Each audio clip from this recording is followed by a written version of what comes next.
Alright, everybody, peace. Welcome to the Started by You Basketball Show. Wherever or however you're listening, we're so grateful to have you here with us. As you guys know, I'm your host, Sean Cottle, and we've got a wonderful show for you today, guys. We're going to be recapping some of the biggest and brightest moments from last night's action in women's college basketball. We're going to recap the perhaps the biggest game of the night between Virginia Tech and NC State, and also recapping another ACC matchup between Notre Dame and UNC. And we're also going to be discussing some news around the NBA revolving around Chris Paul and what his latest injury means for the Golden State Warriors and their playoff chances moving forward. So we're not going to waste any time. We're going to get right into it, guys. But before we get started, if you haven't already, be sure to hit that like button, hit the subscribe button as well, so you guys can stay up to date on all of our latest content. Be sure to follow us on Patreon as well. You can do so by going to patreon.com, click on the search bar, and type in Started by You Show. That way you can get access to all of our exclusive content that we post daily. And if you'd like to support our network and our company, you can do so by following the link in the ticker below. It's streamelements.com/startedbydyshow/tip. None of this is possible as you guys are fans, so we're so grateful and honored for all the love and support that you show us, and it's a blessing to have this platform and talk about the wonderful game of basketball with you guys. So that being said, let's go and get started, guys. Like I said, perhaps the biggest game of the night was between ACC powerhouses Virginia Tech and NC State. Game was played in Blacksburg. As you guys know, NC State currently ranked number 3, undefeated. And Virginia Tech ranked number 13 with 2 losses on the season. There are 2 losses coming up against Iowa and LSU, 2 of the best teams in the country. You could argue that Virginia Tech has had the toughest schedule in women's college basketball so far. Like I said, they've had to play Iowa at a neutral site. They've had to play LSU and Baton Rouge, and now going up against NC State. You could argue them in South Carolina. Virginia Tech and South Carolina have had the toughest schedule so far in women's college basketball. So this was a great barometer to gauge how good Virginia Tech was, also how good NC State was. Listen, NC State has been the recipient of a fair to say the least, out of conference schedule. Their toughest opponent being UConn, but we know that UConn has had to deal with a plethora of injuries. So this was a big game to see how good NC State actually was. And listen, both these teams did not disappoint. Both these teams are two of the best teams in women's college basketball, based on what we saw last night. And watching the game, NC State was in control for the better part of the game. Listen, NC State jumped out to a double-digit lead going into the fourth quarter, and as the game started to get inch closer and closer to its end, NC State started to take their foot off the gas. They stopped being aggressive. They stopped hunting the paint. They started settling for a lot of outside jumpers. And they started taking quick shots as well, not using up the shot clock, which allowed Virginia Tech to get the rebound, grab rebounds, and attack early, attack often, off of missed shots. And that's what allowed them to get back in the game. And listen, the first half, NC State out-rebounded Virginia Tech by 7. The rebounding margin was closer, and it was even in the second half. And like I said, as the game, within the last 5 minutes of the game, Virginia Tech started to get into a rhythm. They started to execute their offense, and they started to limit turnovers. Listen, Liz Kitley and Georgia Amore combined for the last 31 points for Virginia Tech. And something that was interesting was that NC State was trapping off those ball screens that Georgia Amore was coming off of. But towards the end of the game, they stopped trapping and allowed Georgia to play one-on-one off of that. And Georgia was able to get to the bucket, and she was also able to get into her shot. And that's what allowed them to get back into the game. And also Liz Kitley started attacking the glass more. She had 7 rebounds in the fourth quarter, which is phenomenal. She also became the all-time leading rebounder in Virginia Tech history and in ACC history as well. And and it was a testament of how good those two players are. Listen, what's something we've talked about all year for Virginia Tech is that when Georgia Amore and Liz Kitley are in rhythm and they're in sync and they're executing on the offensive end, then there's not many teams that can compete with Virginia Tech.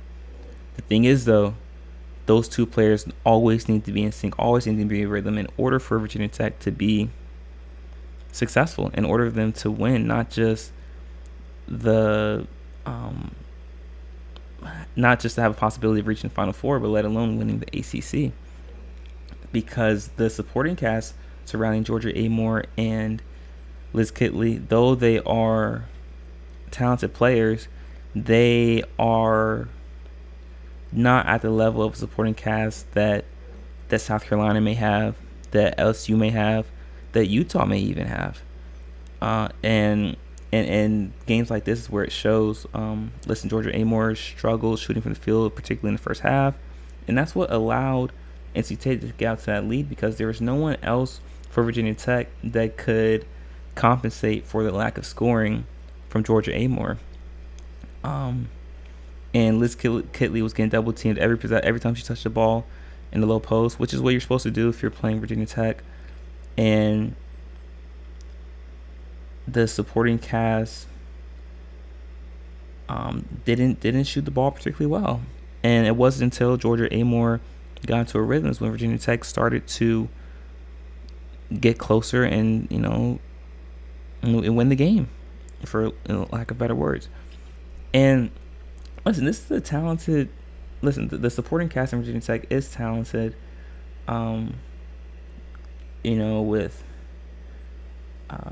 With Madison Eck and Courtney King and Baker coming off the bench, they're talented players. However, when you're scouting them, they don't pose a big enough threat offensively to say, okay, we can't afford to leave you open on the shot. And none of the supporting cast for Virginia Tech does a particularly good job of putting the ball on the floor and creating shots for themselves and for others. Outside of Georgia Amore, there's no one really on Virginia Tech that can create a shot for themselves or for others. So really the only playmaking comes from Georgia Amore, which can be a hindrance for Virginia Tech. And another component where NC State struggled, or where Virginia Tech struggled, was the ability to defend. Listen, something we talked about with Virginia Tech all season is their ability to defend more athletic teams. That's where they struggle.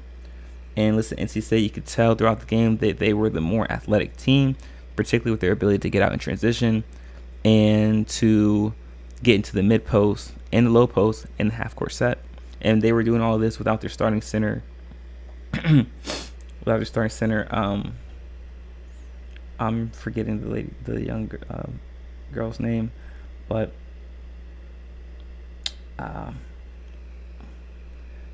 NC State was missing their starting center, and they were still able to be physical. They were still able to get to where they wanted to get to on the court. And the same issues that Virginia Tech had with LSU, same issues they had with NC State with their ability, like I said, to defend bigger guards, faster guards, stronger guards, and players that have just as good a footwork as Kitley in the mid post. And what this game showed me was that NC State has to do a better job of closing out games. And this is a great game by Virginia Tech as well. These are two powerhouses in the ACC. This could very well be a preview for the ACC championship game, depending on how healthy Notre Dame is going into conference tournament play. But these are these could very well be the two best teams in the ACC. And listen, Sinai Rivers had 12 points, shot 5 of 15 for NC State. She didn't shoot the ball particularly well. And Madison Hayes had 21 points, 7 9 from the field. And Isaiah James had 4 points, 2 of 7. She didn't shoot the ball particularly well either. And freshman Zoe Brooks had 8 points, 3 of 9 from the field. Listen. NC State only shot 40% from the field. So they didn't shoot the ball particularly well, 24 of 59, 8 of 23 from the three-point line. How often? I don't think that's going to happen too often. NC State's a team that has been shooting the ball particularly well all season.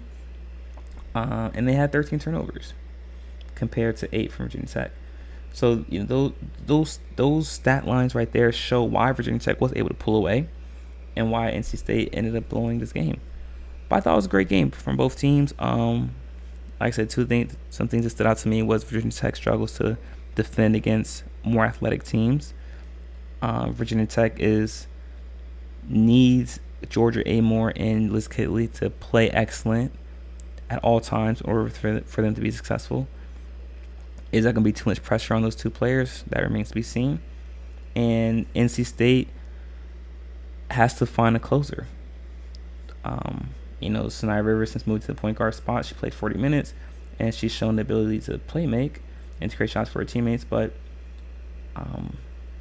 who's going to be that true closer for NC State? And that remains to be seen. We'll see who they decide or who will mold into that role as the season goes along. But let me know what you guys think. What are your guys' takeaways from this game? And do you guys think this could be a possible preview for an ACC championship game moving forward? And in our next segment, guys, we're going to be discussing another ACC matchup between UNC and Notre Dame. So be sure to stick around for that, guys. You're not going to miss it. We'll be right back.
All right, everybody, welcome back. In case you missed the first segment of our show, we just discussed the matchup between Virginia Tech and NC State.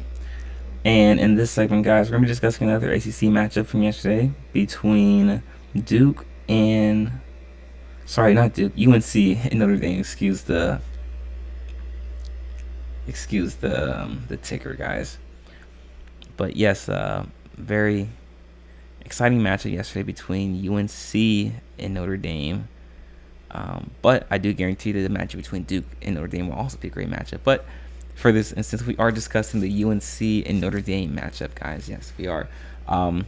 Listen, UNC went into Notre Dame, Notre Dame's home stadium, home arena, however you like to call it, and ended up pulling off the upset.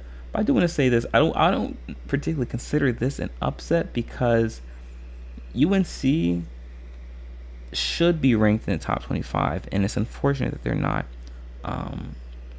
Listen, they're 11-4 11-4 in the season, 3-0 in conference play.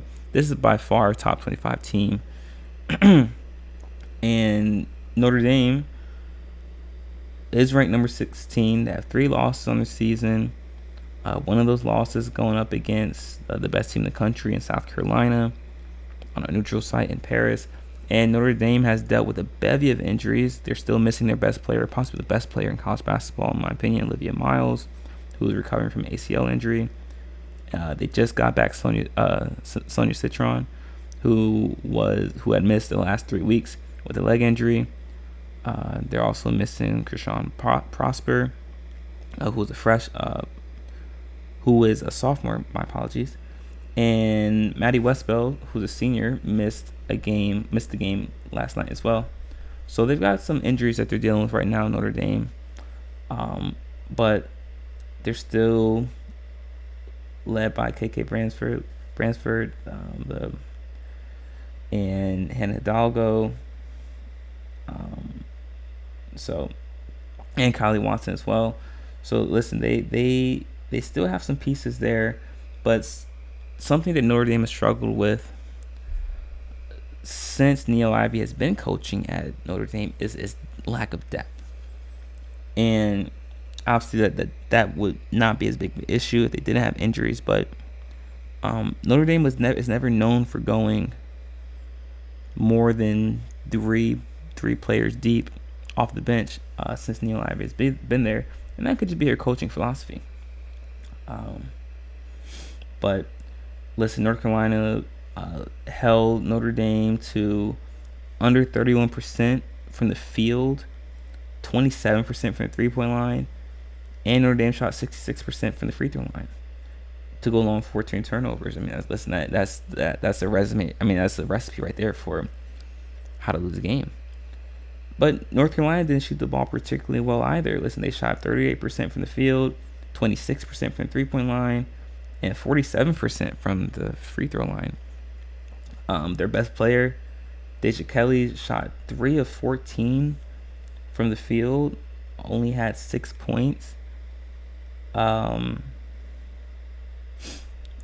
Utsby, you could argue their second best player, only had 7 points and shot 3 of 10 from the field. But a huge bright spot for North Carolina was India Navarre, the sophomore point guard, came off the bench and had 16 points, 7-11 from the field in 27 minutes.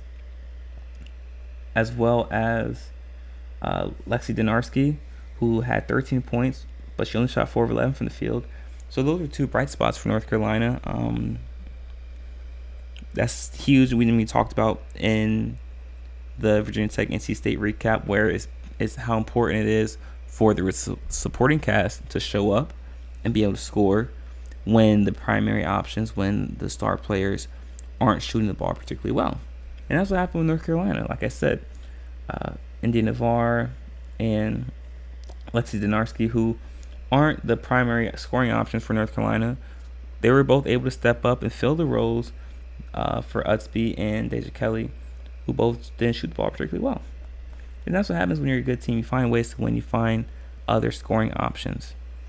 And that's something that Notre Dame has not been able to do, just because, like I said, the injuries that they're dealing with and lack of depth.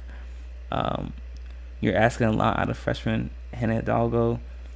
Listen, I mean, she had 17 points and 11 rebounds. She had 5 turnovers, but she shot 6 of 16 from the field. She played 39 minutes. Listen, imagine once Olivia Miles gets healthy and she gets cleared to play, it's going to be exciting to watch that backcourt between Hidalgo and Olivia Miles. No question, that can be the best backcourt, in women's college basketball. And obviously tonight, Sonia Citron, despite this being her first game back, she had 18 points and 7 rebounds, shot 5 of 13 from the field. So once she starts to get back into a rhythm, she'll be that much more efficient. And like I said, their best post player, Maddie Westbell, was out with the injury as well. And she's someone that can contribute 16, 17 points a game, as well as 10 rebounds consistently. So, if you're Notre Dame, you have to be optimistic moving forward, understanding that this isn't your full roster and that you can only get better from here.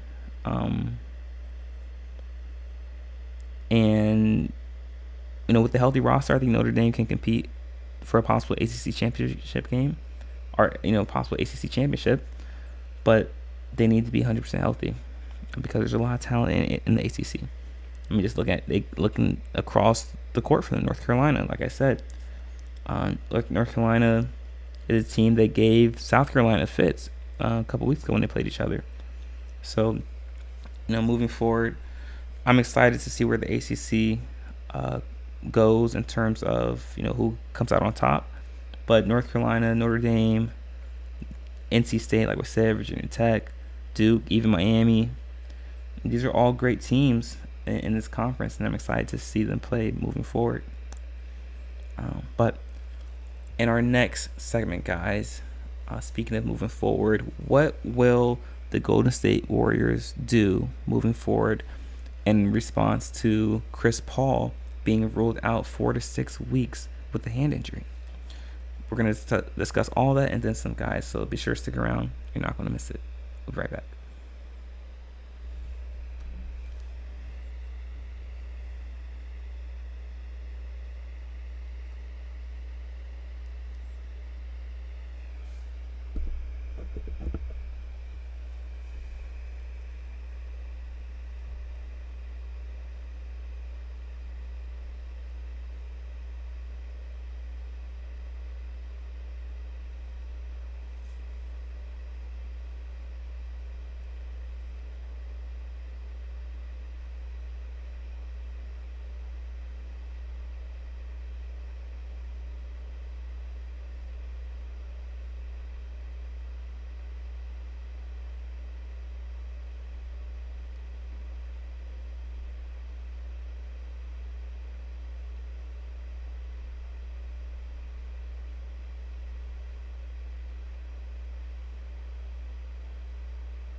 All right, everybody, welcome back to the final segment of our show.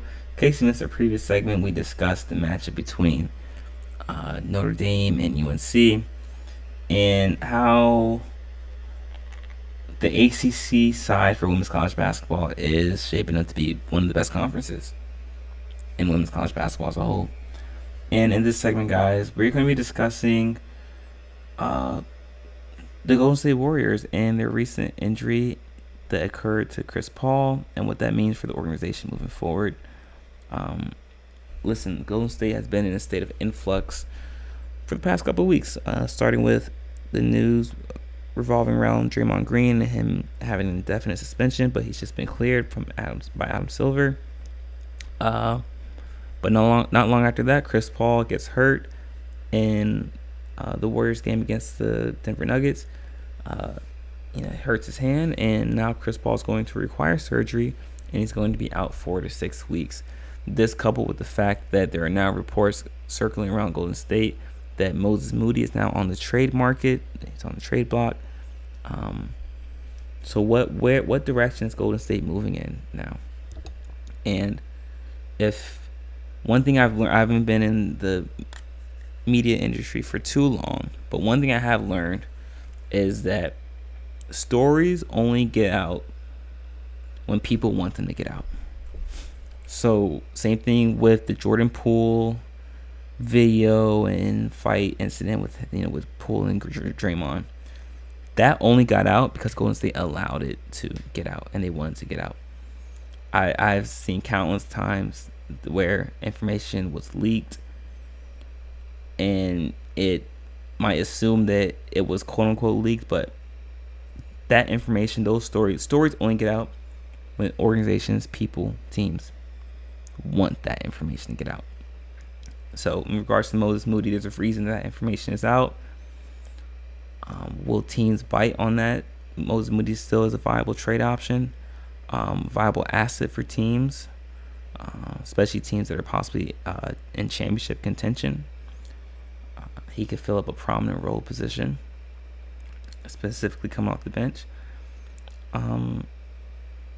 So we'll see where that, where Golden State goes in that direction. In regards to Chris Paul,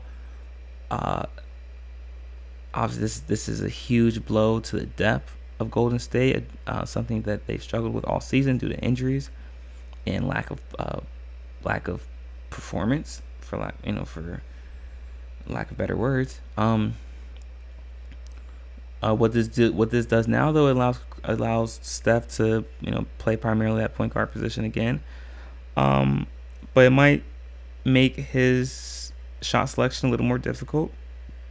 That's one thing that Chris Paul was able to help Steph Curry with so far, was get easier shooting opportunities, and we see it's been helpful because now Steph is, I think, 8th in the league in scoring right now, and he's a possible MVP candidate if Golden State can get into a rhythm and start to reel off a couple of wins. But something that Golden State is struggling with is the defensive side of the ball. They struggle with getting stops over the course of a game. And it's not lack of size. I think it's lack of attention to detail. A lot of times teams are scoring on Golden State off of blown coverages and slips to the basket, things that only happen when there's lack of communication. And you can argue this because Draymond isn't there, or you can argue it's because people are no longer buying into the system, into the Golden State plan. So are the words of Steve Kerr starting to fall on deaf ears? Does he still have control of that locker room? And these are just questions that might be broached, and that can be rightfully asked. I think that Golden State is still one of the best teams in the Western Conference, and I think they'll turn things around. But based on what we've seen so far in the state of play, I think it's fair to ask those type of questions. But moving forward, how is this going to affect Golden State? Chris Paul's injury, it's going to force them to truly buy into the system right now if they haven't already. But this is going to be a turning point for the season with this injury to Chris Paul.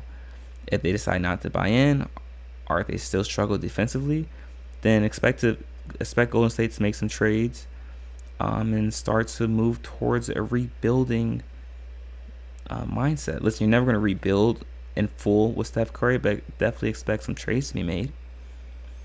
But if they decide that they are able to buy in and that they start to turn things around, then Golden State continues to improve, and they become a much more formidable opponent to other teams in the Western Conference once Chris Paul returns. So this is definitely a turning point for Golden State moving forward. And I'm excited to see what direction they go in. But let me know what you guys think. Let me know what you guys think. Do you guys think this is a turning point for Golden State? Do you guys think that Golden State can turn things around? And is Chris Paul necessary for the success of Golden State?